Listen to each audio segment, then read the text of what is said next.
Ayan, biking time po ulit tayo. Biking time po ulit tayo pag nandito tayo sa probinsya. Tayo nagbabike. Ayan, para tayo ma-exercise. Para ma-exercise din tayo. Ayan. Pag nandito tayo sa probinsya, bike tayo. Para exercise tayo. Diba?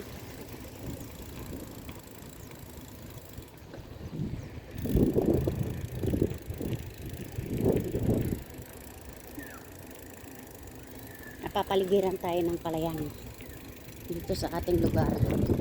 Puro palayan. Napapaligiran tayo ng palayan.